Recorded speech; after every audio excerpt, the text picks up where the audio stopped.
The last person who told me they loved me, I asked them to leave, and I never called them back.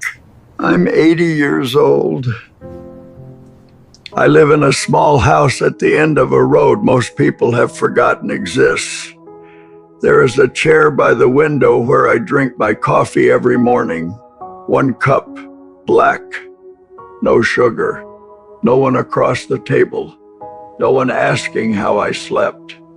And if you asked me right now whether I regret it, all of it, I'd look you in the eye and tell you no. But that is not the part that keeps people up at night. The part that unsettles them is that I mean it. Let me explain, but not yet. Not fully, because the truth behind that answer took me 60 years to understand. And even now, I am not sure I've found all of it. I was married once.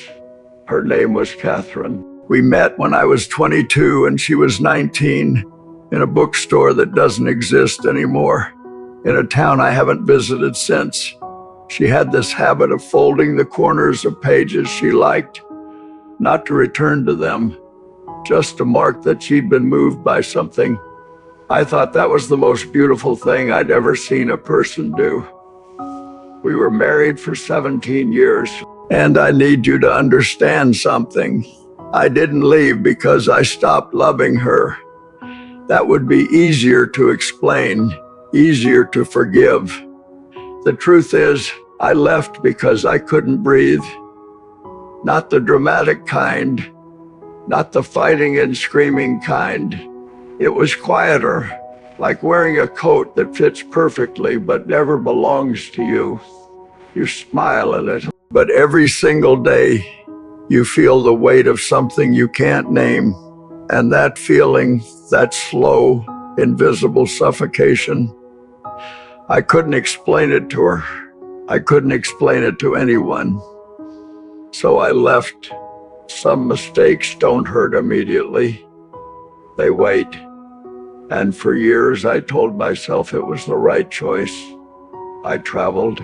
I didn't hate. I had friends I didn't keep. I had lovers I didn't stay with. And every time someone got close, really close, I'd feel that same tightness in my chest, that same quiet panic. So I'd leave again, not with anger, not with cruelty, just distance, a phone call returned a day late, a dinner canceled with a half-true excuse, a slow fade that felt merciful at the time but was really just cowardice dressed up as kindness. You've probably done it too, maybe not to that degree. But you know, the feeling, that moment where someone reaches for you, emotionally, not physically, and something inside you steps back. You don't know why. You just do. That is where the story really begins, with the why. But I didn't understand the why, not then. My father was a quiet man, not the gentle kind of quiet, the sealed kind, the kind where silence wasn't peace but a locked door. He worked, he came home, he sat in his chair. He didn't ask about my day, he didn't tell me about his. And when my mother tried to reach him with words, with affection, with frustration, he'd just look at her like she was speaking a language he'd forgotten. I swore I'd never become him, and I became him so precisely, it was almost poetic. That is the thing about the patterns we inherit. They don't announce themselves. They don't arrive wearing a sign. They move through you like water through cracks in a wall, silently, slowly, until one day you realize the foundation is already ruined. I was 53 when Catherine died. I found out from her sister 3 weeks after the funeral. 3 weeks because I wasn't on the list anymore. I wasn't anyone's emergency contact. I wasn't anyone's first thought. And when I heard the news, standing in the kitchen of an apartment, I'd been in for 2 years and still hadn't hung a single picture in. I didn't cry. I made coffee, 1 cup, black, no sugar, and I sat by the window. That was the moment. Not a dramatic collapse, not a breakdown. Just a man sitting in a quiet room, realizing the cost of every door he'd ever closed. You'd think that would have changed me. You'd think the grief would have cracked something open. And maybe it did, but not the way you'd expect. I didn't go searching for connection. I didn't call old friends. I didn't try to rebuild instead. I made a decision, a strange one, maybe the strangest one of my life. I chose to stop pretending. See, here is what no one tells you about loneliness. There are 2 kinds. The first is the kind you fight, the kind that comes from wanting someone and not having them.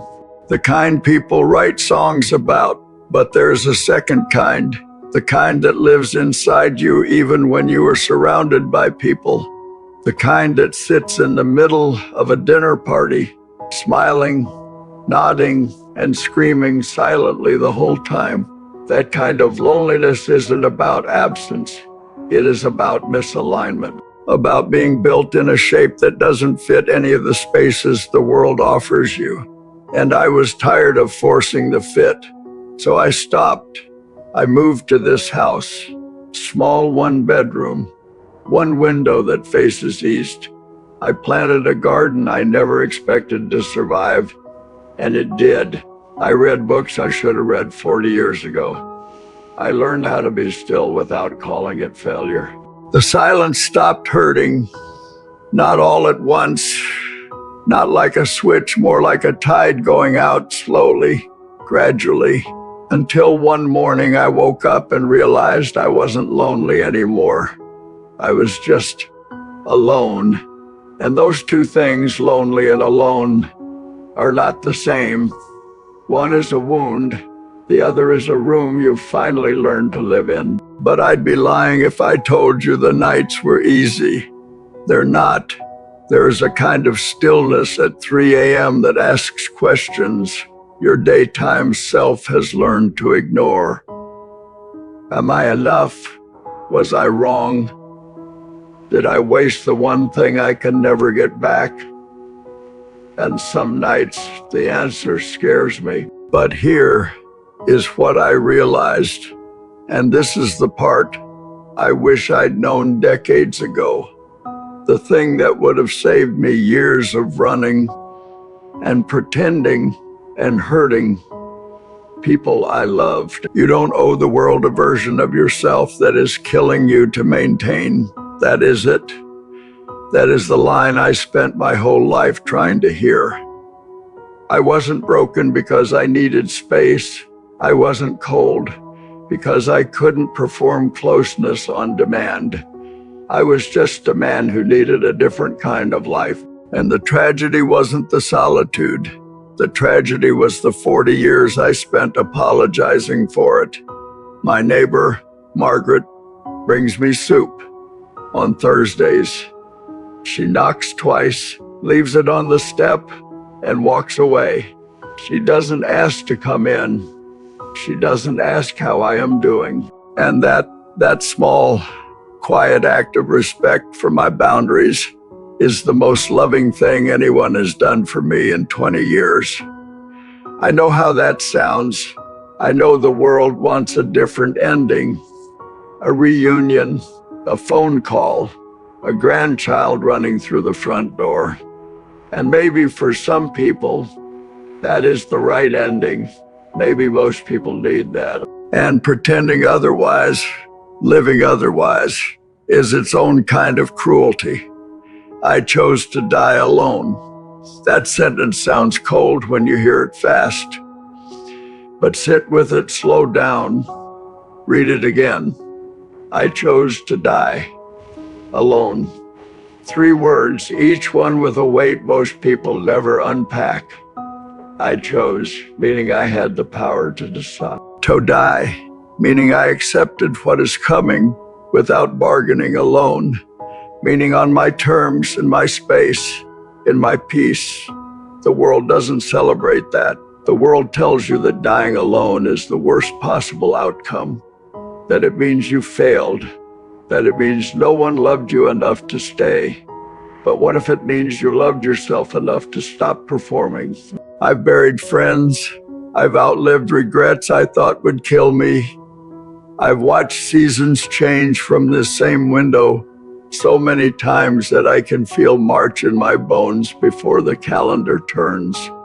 And every morning, I sit in this chair, 1 cup, black, no sugar. Not because I have nothing, because I finally stopped needing everything. The last one who told me they loved me, that was Catherine. And the thing I never told anyone, the thing I've kept in the quietest room of my heart for almost 30 years, is that she wasn't angry when she left. She nodded, like she understood, like she always knew. And maybe that is the part that I'll never fully make peace with. Not that she left, but that she saw me clearly, completely, and I still couldn't stay. Some people are mirrors, and some people spend their whole lives looking away. I don't regret the silence. I don't regret the solitude. But if I could sit with her one more time, I wouldn't say I am sorry. I wouldn't say I loved her.